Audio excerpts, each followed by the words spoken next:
All right, welcome in here this afternoon. Beautiful weather conditions at the Red Mile, the first annual Fayette County Fair. I'm Gabe Prewitt, and I'm very pleased to be joined by the Senate Majority Leader here in the state of Kentucky this afternoon, Senator Damon Thayer. Welcome out for a perfect day here at the Red Mile.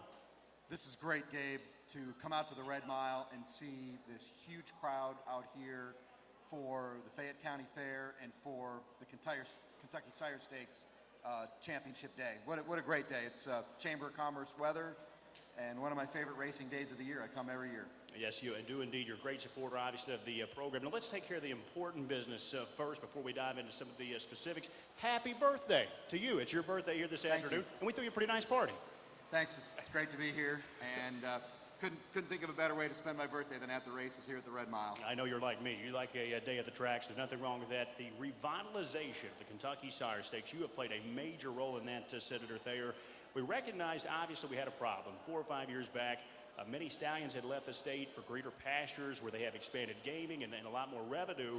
So you guys, instead of just shrugging your shoulders and saying, you know, what we're doing is not working, but we tried, you really revitalized. You came up with a brand new program. I know you were integral in that, and we turned it into a mayor residency program.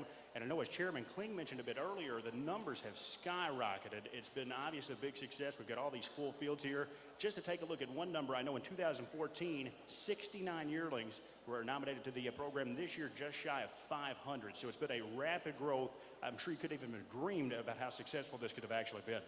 I'm really proud of it. You know, back in 2005, we started the Kentucky Breeders Incentive Program, where we took the sales tax that's charged for breeding a mare to a stallion, put it into the breeder's incentive. The standardbred industry gets 13% of that.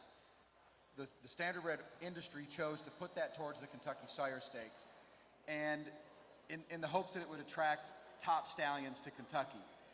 After a number of years, it was clear that the stallions in this business weren't flocking to Kentucky, and so the industry came to the legislature and asked if we could make a change in the statute to make it a mare residency program. And I think it has exceeded beyond anyone's wildest dreams. A nearly six-time turnover in the number of yearlings. Every time one of those mares comes to Kentucky and stays for a minimum of 6 months, that creates tens of thousands of dollars in economic impact. And so I want to give a hats off to people like Art Zubrod, Kenny Jackson, Alan Levitt, Mark Guilfoyle at the Racing Commission, for seeing that the program wasn't working as we intended. And it's risky. It's risky to come to the legislature in Frankfort and ask for a change, because anytime something like that happens, you never know how it's going to come out. But we were able to make sure that we protected the money going into the breeder's incentive to fund the Kentucky Sire Stakes, and it's really gone exceedingly well. And it's great to see this caliber of horse tonight. I mean, look at the final time in that 2-year-old race we just ran. I mean, and offspring of Captain Treacherous, he's off to a great start at stud, and great to see Myron Bell and his partners succeeding here in Kentucky. And I went to the Sire Stakes last year at Hoosier Park and the year before that at the Meadowlands, and it's all everybody talks about is the Kentucky program. People are coming here, they're buying our yearlings, they're bringing mares here, leaving them here for at least 6 months to become eligible for the program. And it's great to see the culmination of it here tonight at the Kentucky Sire Stakes. And it's generating a lot of buzz, as you mentioned. I mean, it is the talk of the town, like you said, wherever you're out. Our unique program here, we've got people jumping back into the standardbred game that haven't been in at all or in many years. Duncan Taylor, the TaylorMade Group, they're in back in the business. Eddie Grand, the offensive coordinator for the University of Kentucky, he's co-owner in a couple of horses in these stakes finals today. Even Ric Flair, the heavyweight wrestler, he raced a filly in the Kentucky Sire Stakes Consolation last night. Just a lot of buzz right now for the standardbred industry, particularly here in the state.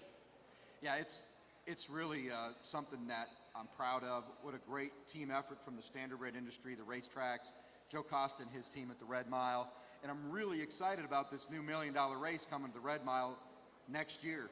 In the early days of the Breeders' Crown, it was run here at the Red Mile. And I'd like to think that someday we could take a shot at getting the Breeders' Crown, Standardbred Racing's championship event, back here to Lexington at the Red Mile. And who knows, maybe that $1 million race we're going to host next year will be a step in that direction. Because one thing's for sure, here in Central Kentucky, we love quality horse racing. We do, and we have the best track surface in North America, bar none. So Breeders' Crown return, that would be huge if we could ever get that done. As you stated, that $1 million race, it begins here next year, going to be an annual event. We're all looking forward to that. Really going to be the Pegasus format, the buy-in. You buy in for $100,000, and really the buzz on it right now, the interest is very wide. So it could be a really fun event.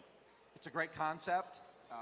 Hats off to the Hambletonian Society for a great idea, building on the success of the Pegasus and in the thoroughbred business down at Gulfstream Park. It's pretty cool to think that next year we're going to have a similar concept race here in Lexington at the Red Mile. I'll be here. I can't wait. And that afternoon, we should have $3 million in purses. It's actually going to be the second biggest day in racing in the entire state behind the Kentucky Derby program. So we're really cooking with gas, I think, when it comes to this program in Kentucky. It's really headed north.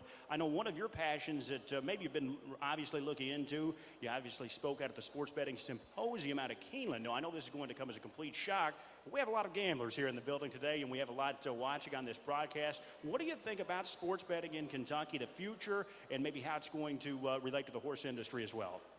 Well, there's a group of legislators, Democrats and Republicans, House members, senators that are meeting to work out a bill to legalize sports betting in Kentucky in 2019. I'm in favor of it. Not everybody is, but there are a lot of people who are, and I think we could put together a good bipartisan coalition. I'd like to make sure that it protects the horse industry, and I'd like to see sports betting at Kentucky's racetracks. We already have legalized sports betting in Kentucky. It's called pari-mutuel wagering on horse racing. And I think that sports betting is a natural extension of that. And now that the Supreme Court has ruled properly that it's up to the states to regulate sports betting, not the federal government, I think the next step is for us to do like New Jersey and Delaware and some other states have done and legalize it here in Kentucky. And it ought to be at our racetracks at the very least.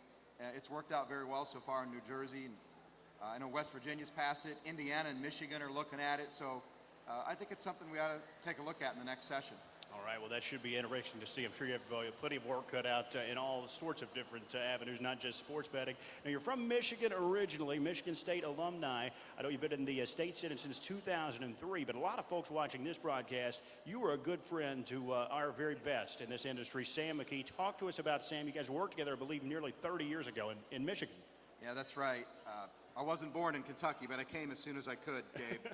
Been here That's okay. 26 years now.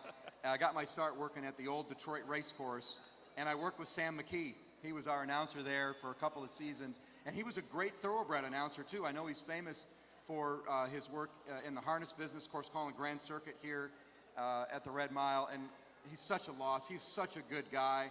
I'm so glad I got to see him at the Breeders' Crown at the Meadowlands in 2017. It was only a few months before he passed away. I'm sorry, that was 2016, and he passed away a few months later. And what a great loss for this industry. But I want to compliment you and your friends in the Send-It-In Army for keeping the legacy of Sam McKee alive and well. He was, quite simply put, one of the all-time great people I've ever met, and one of harness racing's great track announcers, and one of its best personalities. He was indeed, and he lived for big days like this. We all miss Sam. Senator Thayer, we want to thank you so much on behalf of the horse industry, specifically the standardbred industry, for all of your support over the years, and we're happy to have you here again on Kentucky Sire Stakes Day. Thanks for having me on, Gabe. It's great to be here with you, the pride of Mount Sterling, Kentucky. All right, horses on the track shortly.